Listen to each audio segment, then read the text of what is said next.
Thank you. These are the real people who should get those applause, though. They're doing the real work, but I appreciate it. I'm also the faculty director of our Center for New York City and State Law, and I'm very excited to welcome you to our first program of our fall semester and for an incredibly timely and important discussion on some of the most critical issues New York City is dealing with.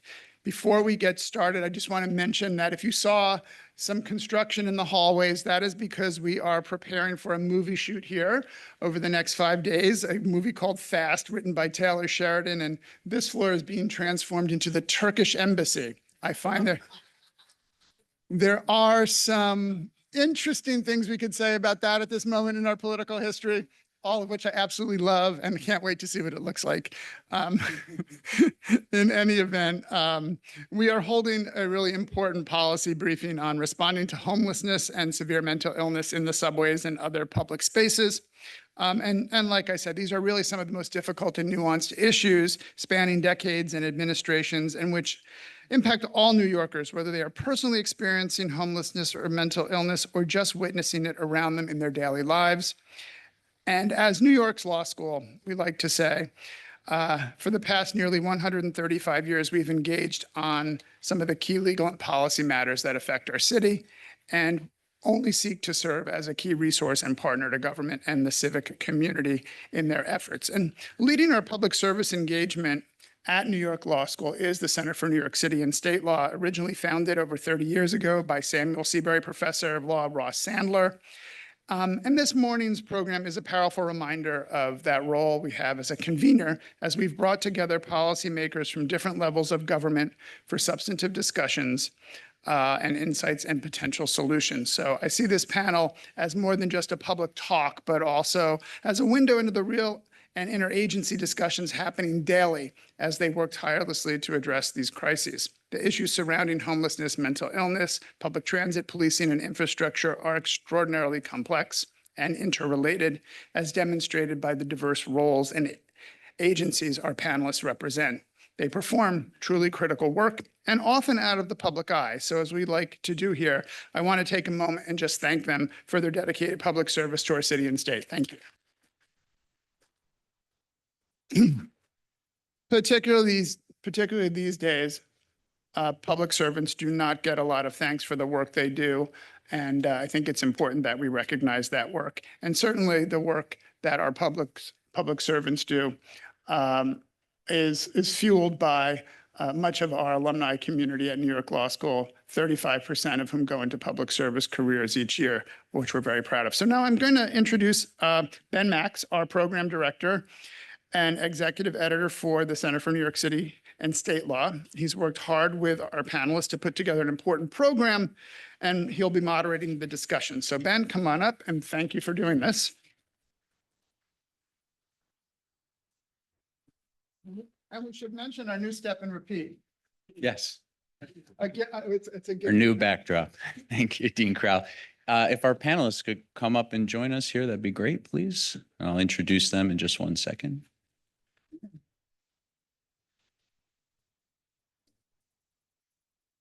Well, thank you all for being here this morning.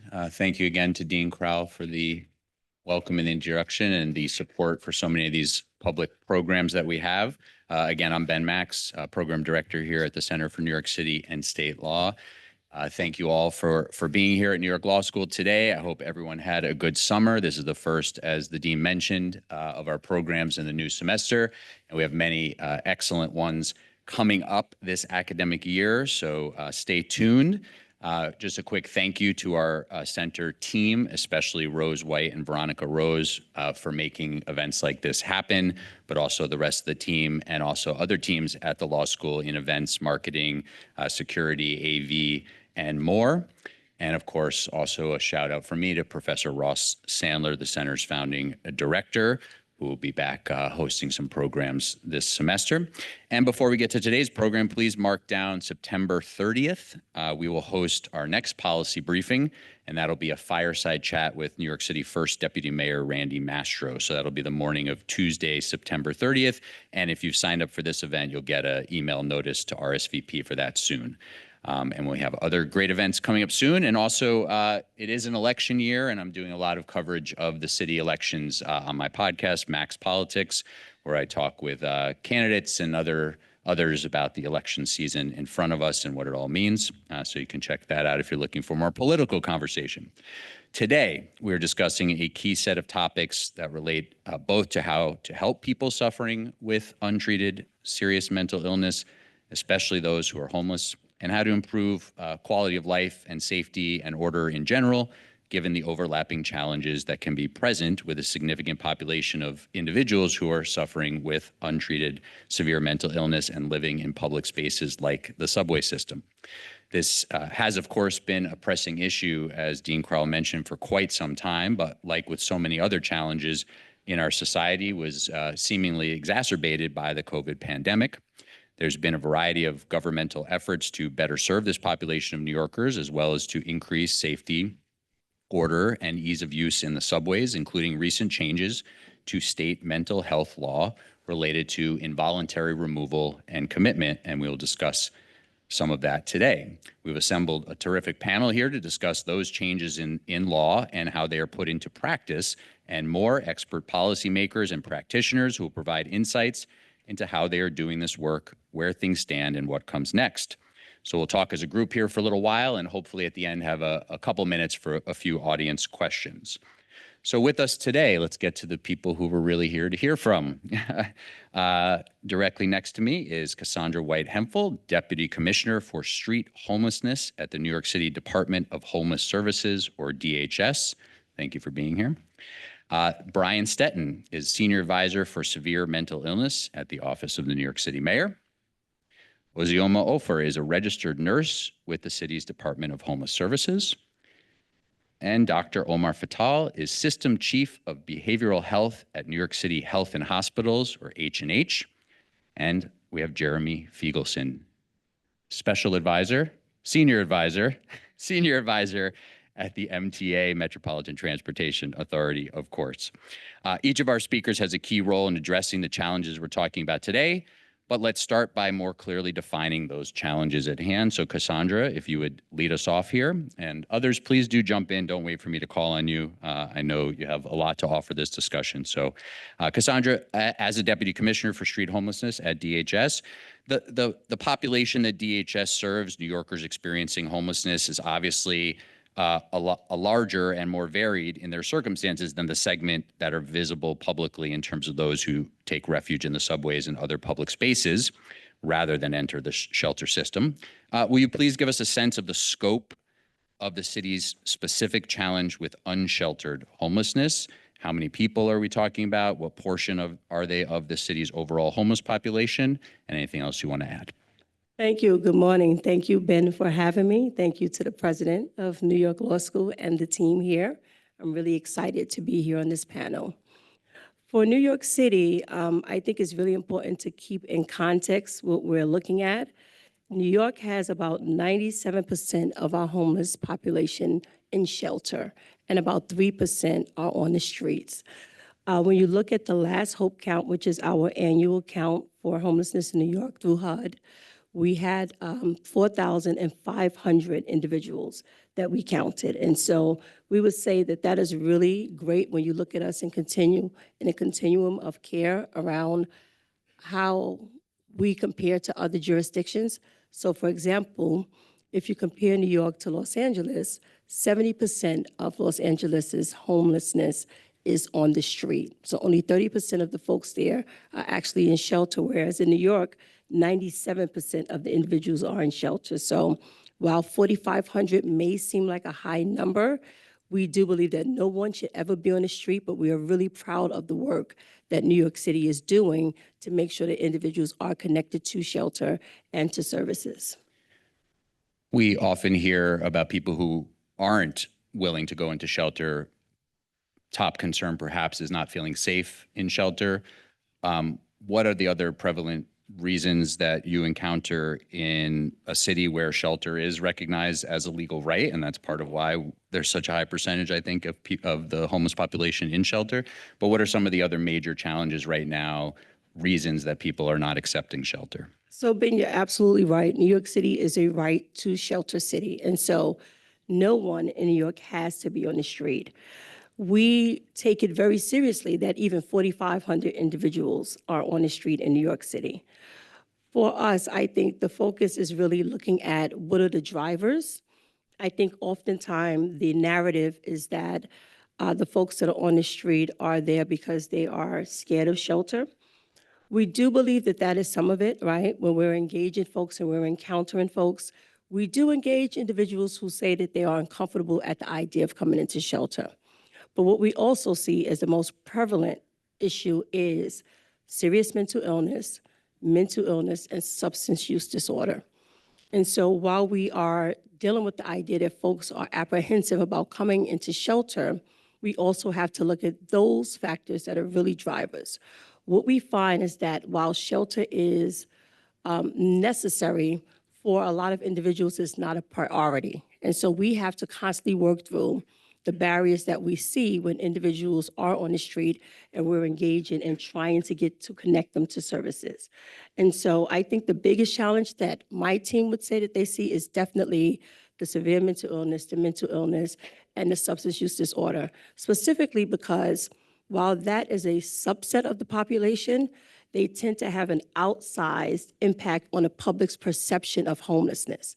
And so for us, we know that, the whole 4,500 is important, but that subset is really important because they are also the subset that is most likely to pass on the street. They're the subset that are most likely to be chronically homeless. They're the subset that are most likely to make the public feel unsafe. And so our goal is to really try to connect these individuals with services, to be out there 24 hours a day, 7 days a week, engaging and talking and building a rapport so that these individuals will feel safe and trust us enough to come into shelter. Thank you. Brian, so let's turn to the specific role that severe mental illness plays in explaining unsheltered homelessness and the challenges the city faces. Of the 4,500, let's say, people that are estimated to be living in the streets and subways, do you have a sense of the percentage, the number of people who seem to have severe mental illness of that population? Sure. We have, and good morning, everyone. Great to be here with you, and thank you to everyone who was involved in creating this event, and for all of you for being here. We have a sense of it for sure. I wouldn't say we have real hard numbers or a real super clear picture of what percentage of that 4,500 have severe mental illness, but based on the assessments we do of people when they do come into the shelter system and sometimes fall away from that, and the assessments that we do in our hospital system when we're encountering people who we know to be homeless, our best guess is that we're talking probably at about a third of that 4,500, so at most about 1,500 people or so. And it's not to say that all 1,500 of them are in severe acute psychiatric crisis at any given moment. There are, some percentage of them that are actually receiving treatment. We have intensive mobile treatment teams in the city that interact with people who are unsheltered and often have them on long-acting injectables. So it's not that we have that many people necessarily in crisis on any given day. But I think that the sense that many people have that it's a larger number than that, and 1,500 is really not an overwhelming number of people in a city this size. I think that's sometimes driven by, for one thing, the fact that so many of those folks are so visible, right? They're acting out in a way that attracts attention, and it's kind of seared in your mind when you see someone behaving erratically. And also, I think there's sometimes a conflation of the behaviors associated with severe mental illness with the, I think, larger problem among that 4,500, which is, as Cassandra mentioned, substance use disorder, addictions of various kinds, which can often lead to people behaving erratically. So, I think sometimes people might have a neighborhood that's plagued by people screaming and late at night and smashing bottles and leaving human waste in front of their apartment buildings. And I think that sometimes there is just a general perception that all these people are mentally ill and need psychiatric treatment, when in fact a lot of that is drug-induced psychosis. So that's not something under current law we're able to do as much about. But if we're talking just in terms of people who are in need of psychiatric treatment, it's probably, as I say, in the neighborhood of about 1,500 people. And perhaps this is a better question for Dr. Fattal, but from your perspective, or hand it off if you'd like, what is what do we know right now in terms of the ways that homelessness, and especially unsheltered homelessness, interacts with severe mental illness, or even mental illness that is borderline, in terms of making those issues worse for people and them sort of cycling further in a direction we don't want them to go? Well, yeah, and I will hand that to Dr. Fattal to take for the most part. But I will say there's obviously a kind of a symbiotic relationship between the two challenges that people face, right? And being homeless often leads people to use substances, which can interfere with somebody's psychiatric treatment, and people get addicted and they become duly diagnosed, and so problems have become worse. There are also, mental illnesses that relate to the experiences people have had, like PTSD from trauma someone might have experienced, or the depression that obviously you would imagine would flow from kind of living in really miserable conditions. But I think it's important to note that by biologically based mental illness, the kinds of severe mental illnesses that we are most challenged with here, schizophrenia, severe bipolar disorder, they're not caused by being homeless, right? These are circumstances that often lead people into homelessness. Do you want to say more on that? Yeah, definitely. Good morning, everyone. Thanks, Ben, for having me. So yeah, exactly as Brian mentioned, but also more concretely, if someone has severe mental illness, there are a few things that they need. Even if they are on medications, they do need structure. This is someone who is not able to fully function and needs structure. And that's something that we have, when they come to our hospitals, for example, you can imagine the journey. You're on an inpatient unit, you have 24-hour supervision and support, you're on a locked unit. You cannot go from that kind of environment right to the street. Obviously, you need much more support than that. But also on a more practical level, you need medications. Obviously, if you have severe mental illness, you do need to be on some kind of medications. We hear this from our patients all the time. When we discharge them, they're in a good shape, and we give them medications. We give them supply for, let's say, 30 days. But then if you're living on the streets, literally, where are you going to keep the medications? You literally don't have a place. And we hear this even at the shelter. They have no place to keep their own medications, to stay on it. So we can extend this further. It's beyond homelessness. I would argue that it's about social determinants of health also. And we know increasingly that, biology and social determinants of health are connected, and you cannot have maintain health if you don't have your basic needs met. Thank you. Come back to you again in a minute, but Brian, to come back to you for a moment, and Cassandra, maybe you want to jump in here as well after Brian, but say a little bit about what the Adams administration has changed or sought to change about the approach to connecting unsheltered individuals who have obvious mental health needs to care. Sure. Well, look, obviously it's a complex challenge.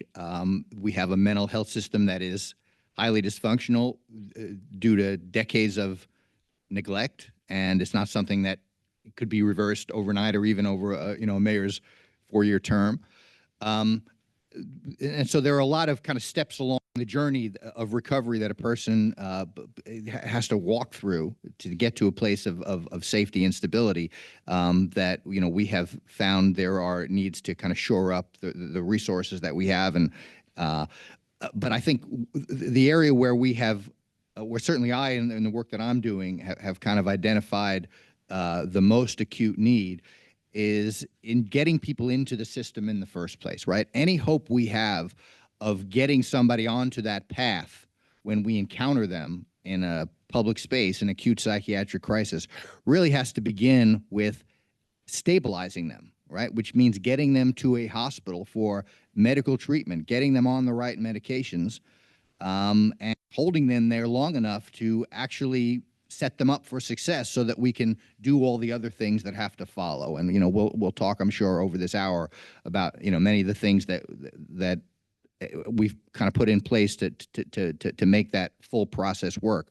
But in terms of just getting people to the hospital and then getting them admitted to the hospital for care as that initial first step on that road, I think we have been certainly in the initial days of the administration, when we were in kind of learning mode, I think we're really frustrated to see that so many of the people who actually meet the legal criteria for that kind of intervention, for that kind of help, weren't receiving it. We were literally walking by people in psychiatric crisis because of a very narrow understanding of our legal authority that I think was really kind of out of whack with what the law actually permitted. And so to kind of put a finer point on that, right, to take somebody off the street, remove them from a community setting, bring them to a hospital involuntarily, which, you know, unfortunately is what really has to happen in so many of these cases, because we're talking about folks who, as a corollary of their illness, right, a neurological syndrome that accompanies severe mental illness in many cases, are unaware of the fact that they have this need. It's called anosognosia in clinical terms, and it means a complete unawareness of one's illness. And so there is this need for involuntary treatment. And to do it, we need to first have an appearance of mental illness, person exhibiting symptoms. But secondly, there has to be a finding that the person is a danger to themselves or others. The same thing happens when you get them to the hospital and a decision is made about whether to admit them for care. Beyond that evaluation period, you've got to actually diagnose a mental illness, and then you've got to also find that that mental illness makes them a danger to themselves or others. And the frustration we had is in noting that the danger to others part, I think, is pretty straightforward and has, I think, been interpreted reasonably. It's the idea that somebody's putting others in reasonable fear of physical harm. But danger to self has historically in New York City been understood to mean that someone is suicidal, or they're at some imminent risk of physical harm, or they're engaging in some outrageously dangerous conduct, such as running into the path of the train. And of course, all that counts as danger to self. But what has been left out of the equation historically is the person who is a danger to themselves because their mental illness is preventing them from meeting their basic human needs: food, clothing, shelter, medical care. So that person who's just kind of in deplorable physical condition, who is, you know, you can smell human waste on them, they're emaciated, their clothes are in tatters. That person may not be at imminent risk of harm, but the law doesn't actually require that. And we have had a vague statute in New York that had been interpreted narrowly. But actually, if you look at the case law, there's very clear authority to interpret it to include those people who are a danger to themselves because they're not meeting their basic needs. So I think one of the biggest things we've done differently is to make that part of our understanding through the training we've provided to the people making these decisions on the ground, and also the doctors working in our hospitals who are making admission decisions. And getting a change in state law to clarify and codify getting the it. law made explicit on that point. Mhm. Yeah. I would add that I've been in this role for 5 years. I think my voice is a little hoarse, sorry. And I can tell you that New York City has made unprecedented investment in working with street homeless individuals. Right now, we are at 4,000 low barrier beds. And I think it's important to clarify what a low barrier bed is. So we have what we call safe havens and stabilization beds. And these beds are specifically for street homeless individuals. Because what we find, again, when you're dealing with mental illness, severe mental illness, and substance use disorder, is that it takes a lot of communication to get someone to agree to come inside. And so these beds are open 24 hours a day, 7 days a week. There is no sobriety requirement, so you do not have to be sober to come inside. There is no curfew.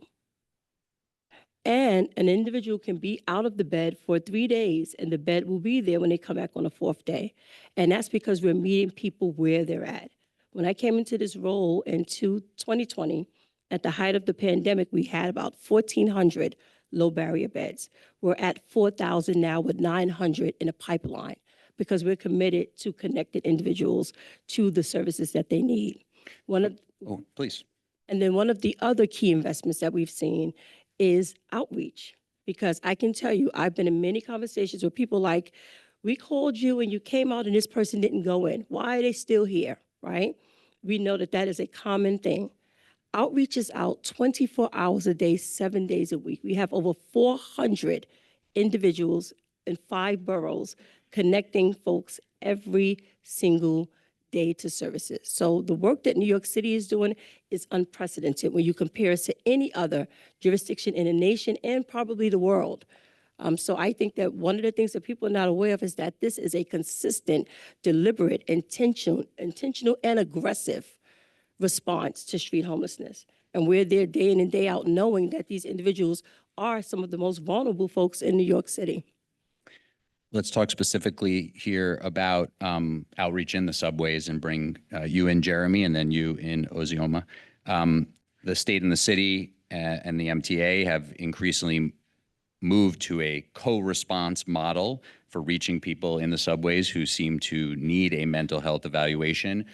Can you explain a little bit about what that is and why it's, in your view, the right approach? Sure. Thanks, Ben. Thanks, Dean Kroll, and everyone for making this event happen.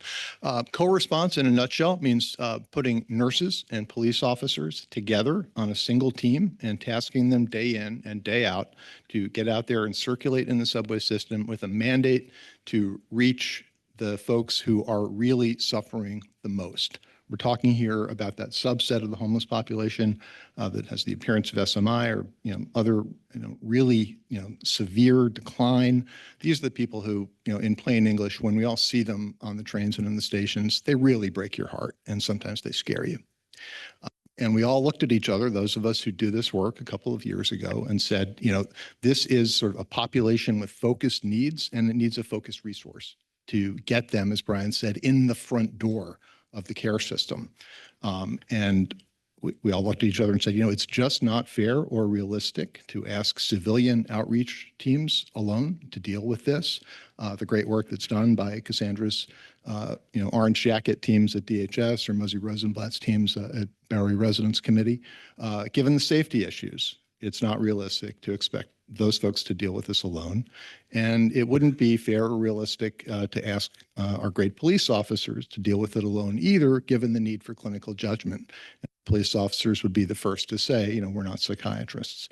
So, so what co-response means is putting those two resources together and sending them out there and saying, action this day. Let's find the folks in the worst shape and see what we can do right here, right now to get them to the hospital on a voluntary basis for medical assessment, to get them to shelter if they'll accept it, and to not hesitate to use the legal authority for an involuntary transport for psychiatric assessment if that's indicated. So what we've got today, with thanks to Governor Hochul funding this effort and a lot of other great initiatives around SMI, is we have through the SCOUT program, that's a Subway Co-Response Outreach Team, SCOUT. We've got on a given day, call it 10 teams circulating in the system, one nurse who comes from DHS, thank you, Cassandra, and 3 police officers who come from the MTA PD. I want to recognize my colleagues, Chief Michael Kemper and Chief Keon Ramsey, who supervise the police side of this initiative and are great partners.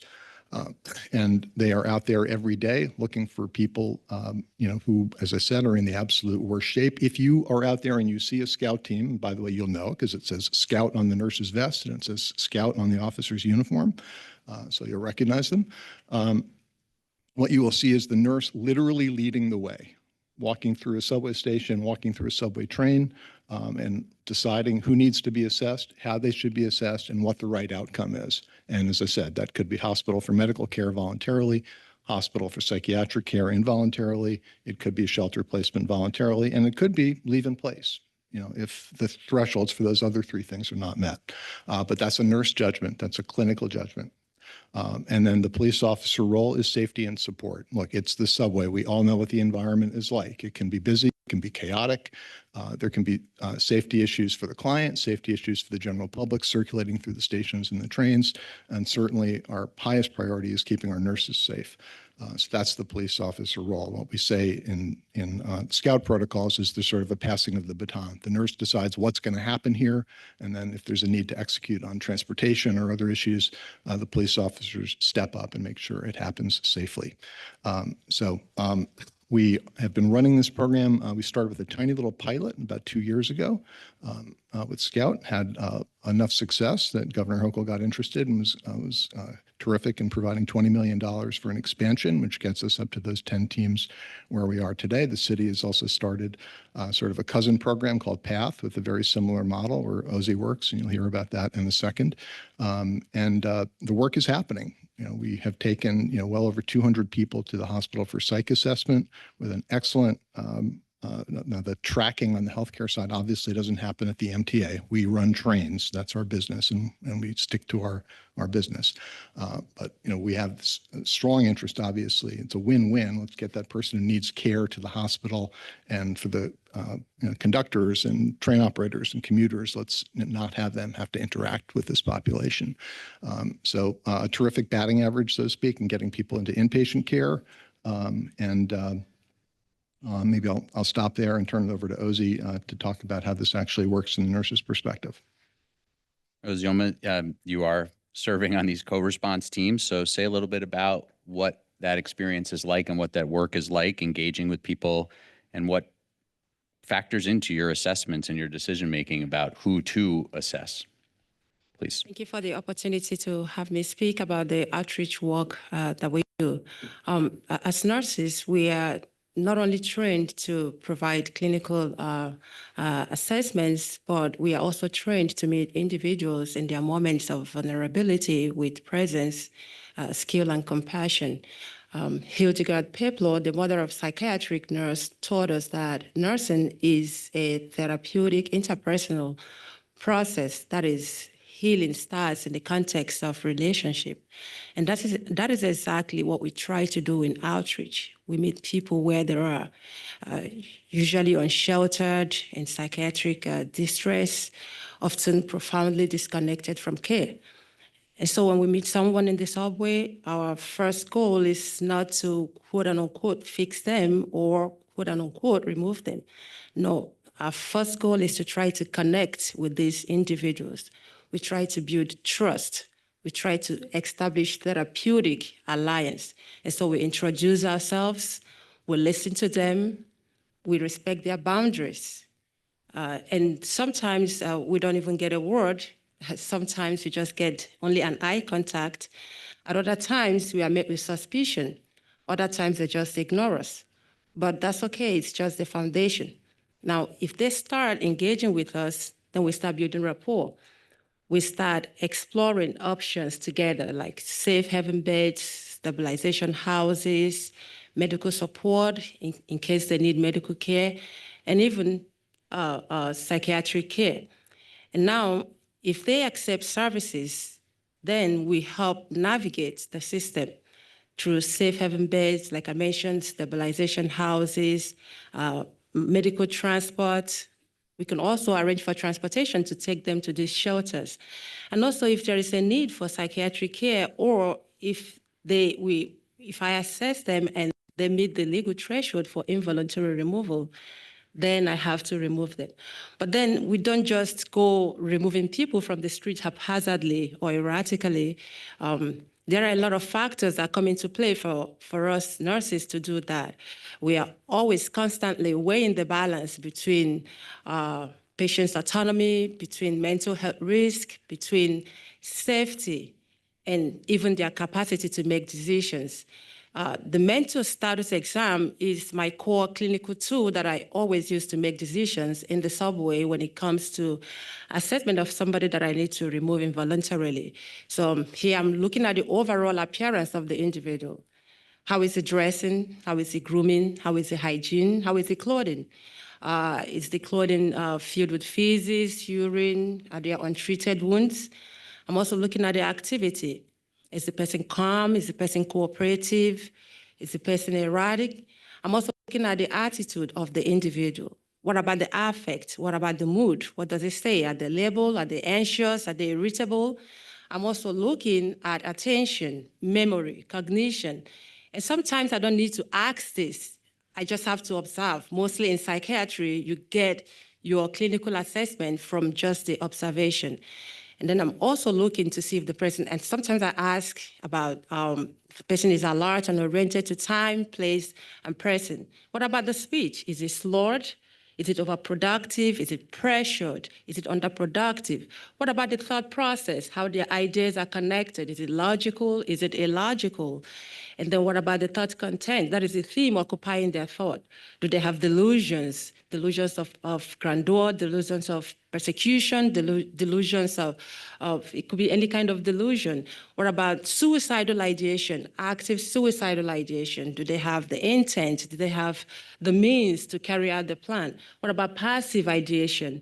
And what about other things that we cannot be able to see, but as a psychiatric nurse, I could be able to see? That is self-neglect to the extent of self-endangerment. That is, if the person is not meeting their need for food, clothing, shelter.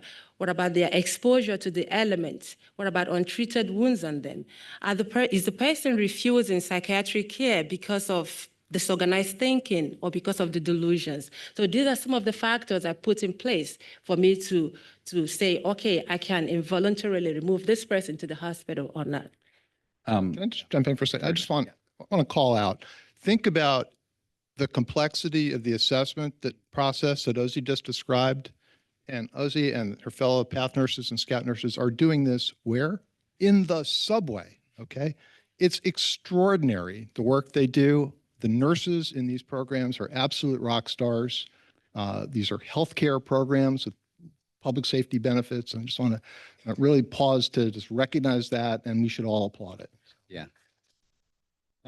And can I just also quickly add that, you know, through this work that Osi's describing, that the 10 nurses we have through the Scout program, the 6 or 7 we have working at end of line and through our PATH program, we have at this moment 62 people who are admitted to hospital care, receiving hospital care today and tonight, who simply would not be there had we not taken this particular approach and had kind of stuck with the old idea of only bringing people to the hospital when they behaved in a way that made them scary or kind of imminently dangerous.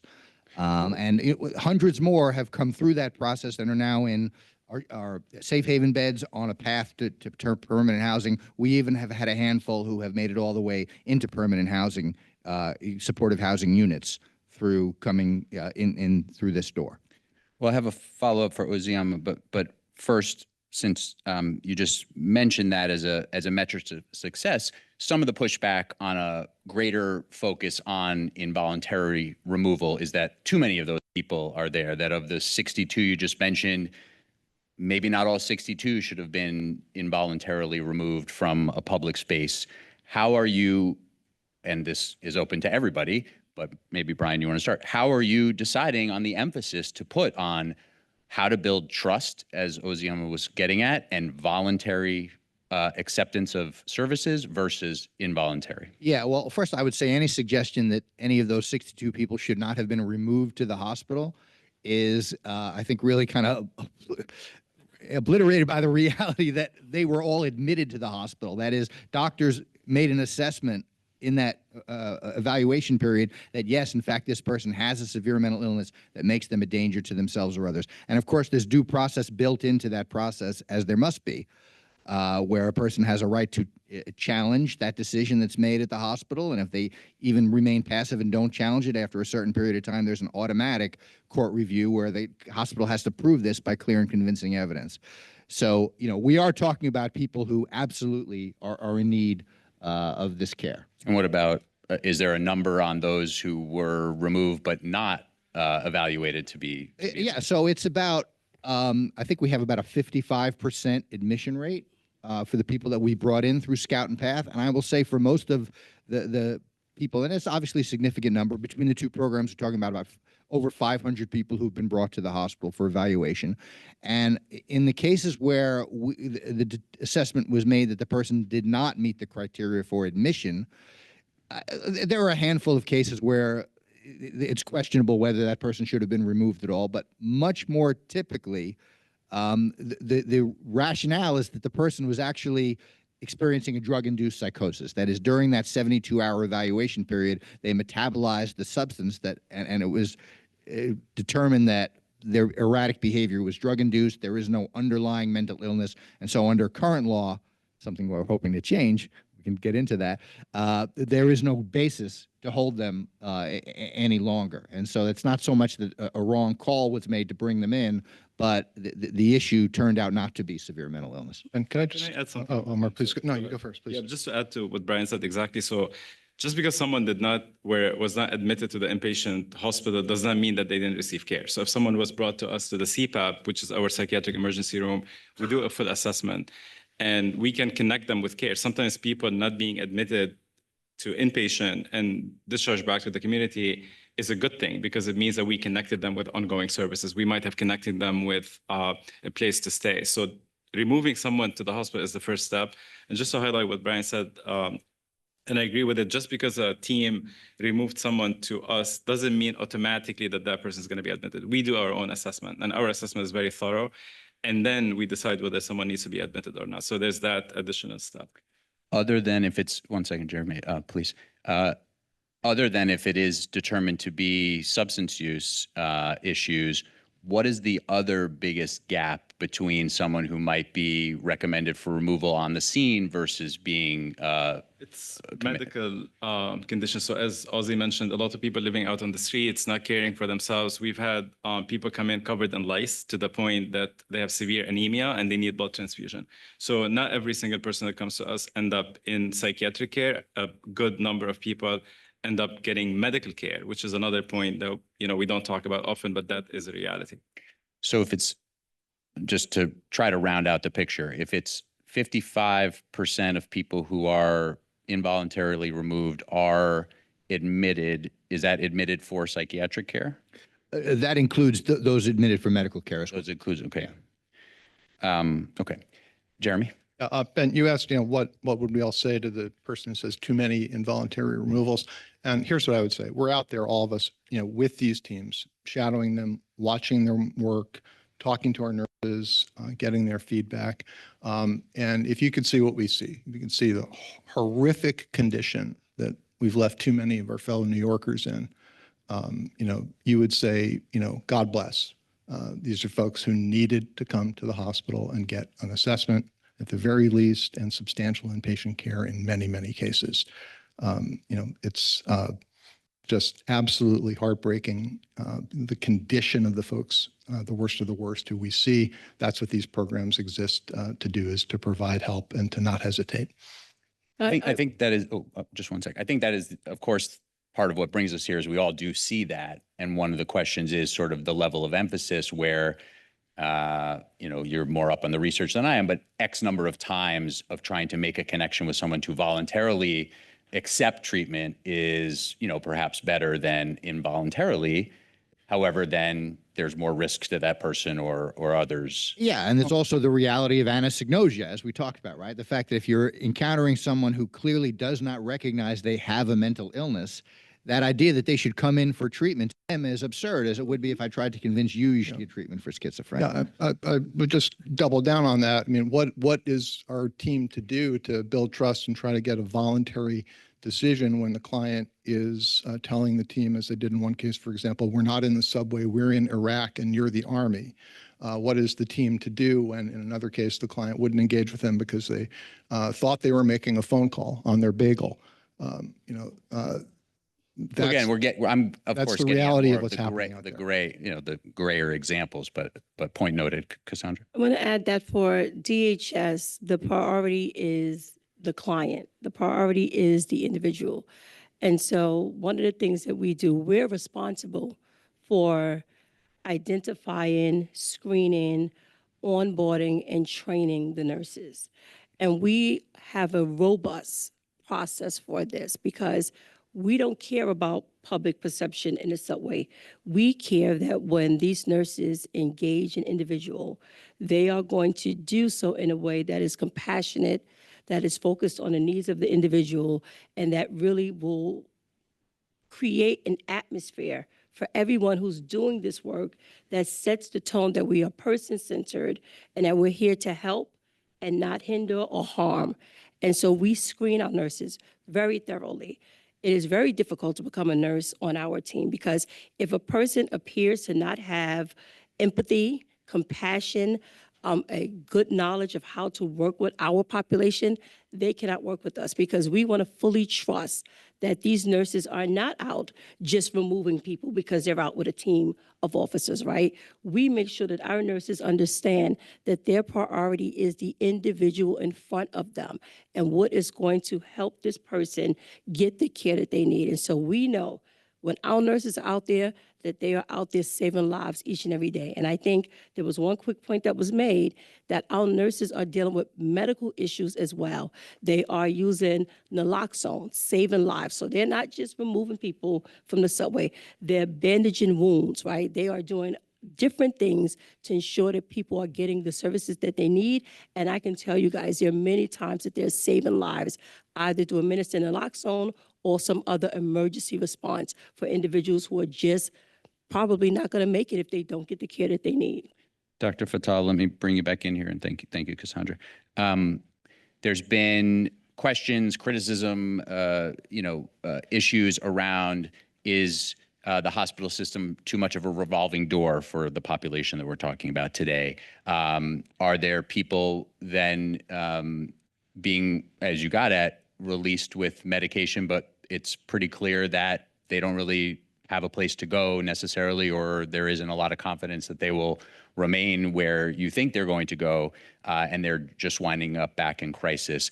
Has there been a change in approach to this? Is there, we use this term continuum of care. Have there been improvements on that, and where fewer people are sort of either in the revolving door or falling through the cracks? What can you sort of enlighten us about how those efforts have been improved? Yeah. So we definitely have people who are high utilizers of services, and they use our psychiatric emergency rooms, our inpatient units. I don't think it's fair to pin that on the hospital part itself. I think it's a reflection of the structural gaps in the continuum of care, as you mentioned, as my colleagues mentioned, and as Brian mentioned earlier, years of neglect of the mental health care system. But we have at NYC Health and Hospitals have done several things over the last few years to try to decrease that utilization. And one big thing that we did, as you mentioned, during COVID, a lot of this was exacerbated. We lost a lot of our inpatient beds. We had to convert them to medical beds, and we lost a lot of them due to staffing. A lot of people left healthcare during COVID. But what we've done is restore all of our inpatient beds over the last few years, and now we have around 1,100 online beds, which is really good. And we've also been using our transfer center at H&H. That's new since February. In the past, you have a CPAP that has a lot of patients, but then you don't have inpatient beds at that specific facility. But we have 11 facilities across the city. So we've been able to move patients across the system to make sure that patients have beds no matter where they show up. The second thing that we've done is open our extended care units. So this started in 2019 with Bellevue Extended Care Unit, and we've seen a lot of success with that. This is a unit where people stay for up to 120 days.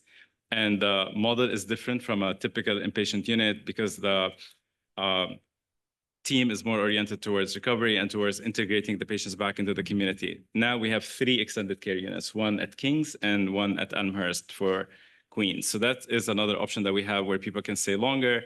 Around 50% of patients who leave our extended care units are connected to supportive housing, which is ultimately the outcome that we want for these patients. And then the big one is communication.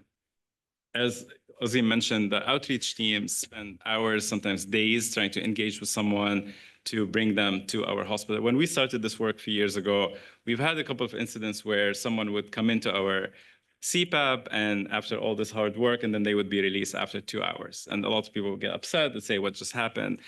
And we realized that there was a break in communication. And what we did is implement a communication system with shared email inboxes at our facilities that the outreach teams are able to access in real time. That's monitored 24/7.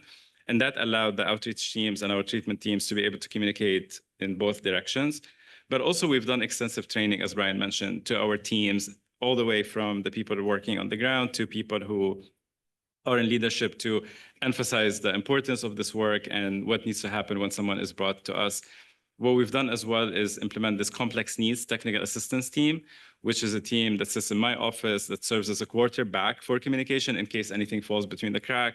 We keep an eye on every single person, as Jeremy mentioned. Every single person that's brought to us on an involuntary removal is tracked from the minute they get to us, honestly, until after they leave as well. The last thing I would mention also to answer your second part of the question, around what have we done on the discharge end of things. You know, as I mentioned earlier, when people come to our CPAP, if they're not admitted to inpatient, that does not mean that this was an inappropriate removal. It means that maybe they didn't need that level of care, but they could have a lower level of care in the community.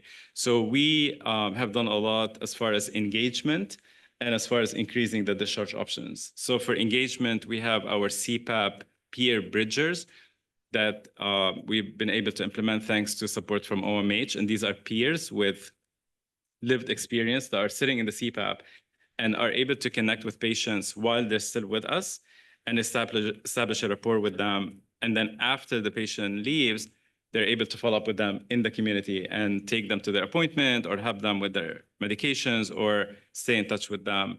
But we also are implementing our own critical time intervention teams. And these are teams of 10 healthcare professionals each that works very intensively with patients for up to 9 months after they leave the hospital to make sure that they are connected with treatment and that they're engaged in the community. And those teams are going to go live this fall, actually, and they're going to be embedded in our own continuum of care. And lastly, I'm going to mention the increase in discharge options. I think Cassandra mentioned and others. In the past, we were very limited in our options, right? If you have someone who comes to you as a psychiatrist, honestly, the only option for someone who didn't have a home was the shelter system.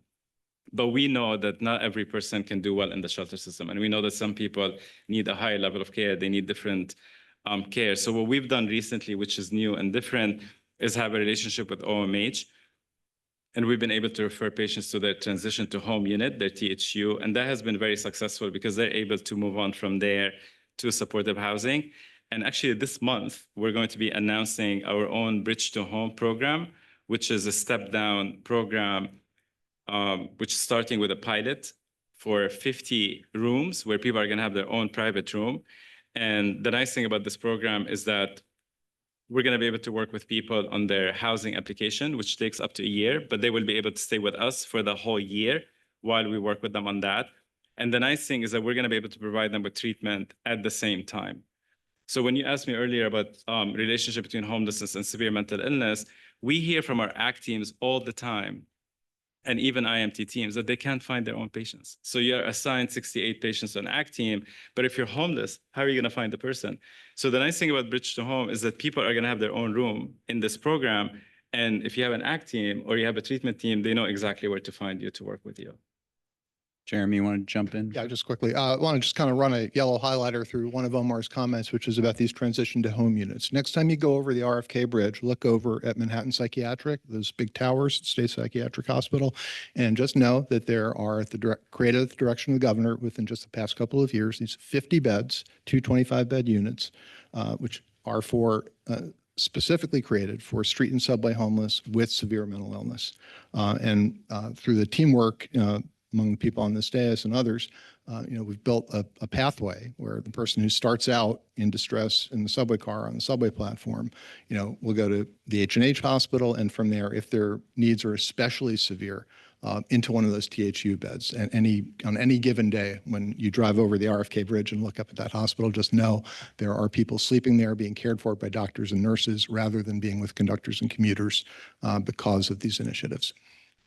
We are running low on time, so I'll pause on the 20 more questions I have for this panel.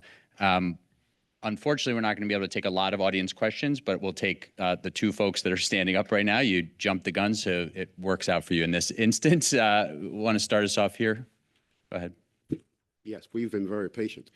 I'm Michael Myers, president of the New York Civil Rights Coalition. My question is, where are the... It's on. Go ahead. My question is, where are the people who are the counters to this panel? I don't see anybody from the civil liberties community, for example. The New York Civil Liberties Union is the civil rights organization, civil liberties organization, that took all the way up, that took all the way up to the courts to free somebody who was improperly incarcerated under the aegis of mentally ill, and she wasn't. And she got out even because of the help of the Civil Liberties Union. And my follow-up question is, what in the hell are we supposed to do about people who are incarcerated because of psychiatrists in the quotes and nurses, and I don't know what they are. What the hell is a nurse? A psychiatric nurse making a judgment on the scene that somebody is psychotic and needs to go to a hospital or prison? What kind of nonsense is it? There's no representation on the panel of the, Okay, thank you. the civil liberties So parts. I think some of your concerns I got at in some of my questioning. We weren't sort of setting this up as a policy debate this morning, but your point is certainly noted. Actually, one of the questions on my list that I was regretting not being able to get to was the interaction with the jail system. So I don't know if anybody wants to, again, we're unfortunately running low on time, but does anybody want to comment on those interactions, health and hospitals, Rikers Island, and, concerns where people are winding up on Rikers Island with serious mental illness and perhaps need more of a medical intervention than anything else. Yeah. Omar, do you want to speak about correctional health services and the work that they're doing there? Yeah, I mean, I can speak about our part from H&H, and this is what I mentioned earlier about the continuum of care. So ultimately, I think the best way to look at this is a continuum, because everything's connected. These patients are going, there are no CHS patients and H&H patients and DHS patients. They're the same people who are going through the system. And I think the work that we're doing in the collaboration and communication that's happening is trying to address that, right? So we can look at the gaps in care and close them. But as far as specific on CHS, I would defer to them honestly to speak on their behalf. Okay.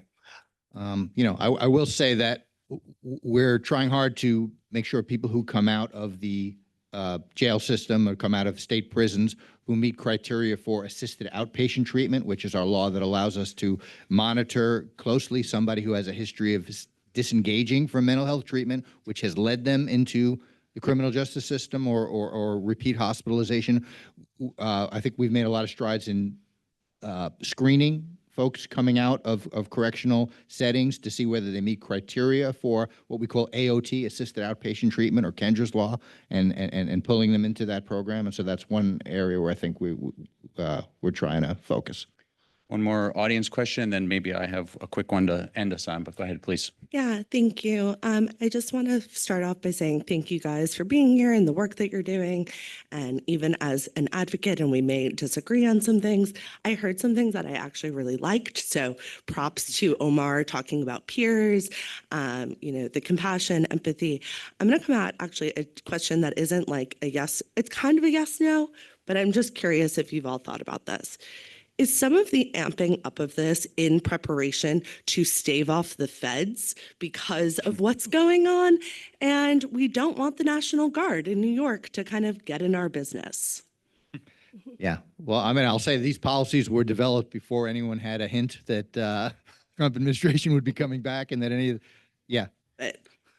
Look, I would say the policy is driven by a real deep-seated belief that these are folks that we have a responsibility to take care of, and that we're kind of letting ourselves off the hook by saying we're just going to wait for them to come around and recognize their own need for treatment, and that's an abdication of moral responsibility. I think that has been the driving force for everything we've done, and I don't think it's at all influenced by. Maybe actually help define the oomph of it, right? Because that is some of the question is, there was case law as you got at, there was health commissioner guidance that these standards were sort of already there for when a person is a danger to themselves based on self-care. Sure. But you fought for the codification in state law that was passed.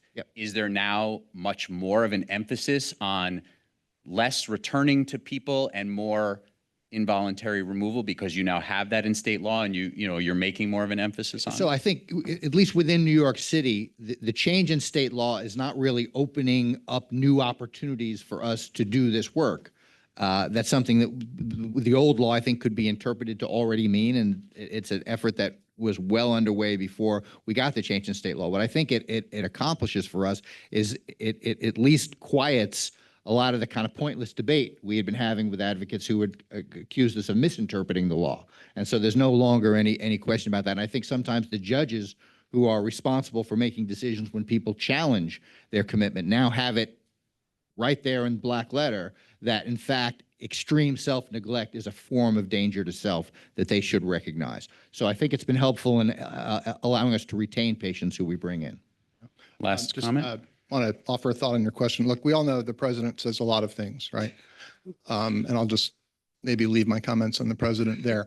At the MTA, certainly, when we, came to the table with our partners to begin these initiatives about 2 years ago, and to this day, the concern is driven by our riders and by the need, as Brian says, to take care of our fellow New Yorkers. We survey our riders constantly at the MTA, and the number one issue we hear about year in and year out is please do more about homelessness, and not just homelessness in general, but specifically about this subgroup, this population that's demonstrating erratic behavior, that's in particularly severe condition. It's all about getting those folks to care and giving our riders a clean, safe ride to work, to school, to their families. I would love to talk to any of you after the panel. And I've been working with the Helmsley Community Trust, or Family Trust, I'm sorry, on the high acuity roadmap. I'm actually the person doing all of the focus groups with people with lived experience. So I think there's really a lot of spaces for us to overlap and talk, and just thank you for your time. I'd welcome that. Perfect sentiment to end on here. Again, thank you all for being here today. Please come visit us again for further programming, and be well. Thank you very much to our panelists. A round of applause for them, please. Thanks, everyone.